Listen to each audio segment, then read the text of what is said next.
ဒီစီအေဂျင့်မောင်နဲ့အမှတ်တရစကားလေးချင်းမြပြပါဦးခင်ဗျာ အားလုံးပဲမင်္ဂလာပါခင်ဗျာဟုတ်ကဲ့ပါကျွန်တော်တို့ဒီနေ့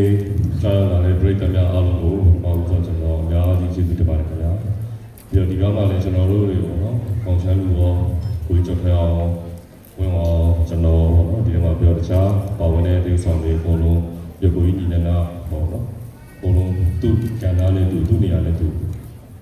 character ပုံပေါ်အောင်ကျွန်တော်တို့တွေအကောင်းဆုံးတတ်နိုင်ဆုံးကြိုးစားထားကြပါတယ်ပြီးတော့ဒီဇလန်ဇက်အိမ်လေးကလည်းကျွန်တော်တို့ရှိုက်ထားသမျှတဲ့မှာဟိုကျွန်တော်တို့အားလုံးအတွက်ပေါ့နော်မတူတဲ့ဇလန်အမျိုးအစားလေးတွေဖြစ်တယ်ပြီးတော့မတူတဲ့ character လေးတွေဖြစ်တဲ့အတွက်လိုအပ်ချက်တွေကတော့ရှိပါပဲပေါ့နော်ဒါရှိခဲ့ရင်လည်းကျွန်တော်တို့ကိုဒါဝေဖန်ပြီးတော့ထောက်ပြပေးပါကျွန်တော်တို့နောက်ရိုက်မဲ့ဥစ္စာတွေအတွက်နောက်ရိုက်မဲ့စကားတွေအတွက်ကျွန်တော်တို့အဲ့ဒီသုံးသက်ချက်တွေကိုကျွန်တော်တို့နားထောင်ပြီးတော့နောက်ထပ်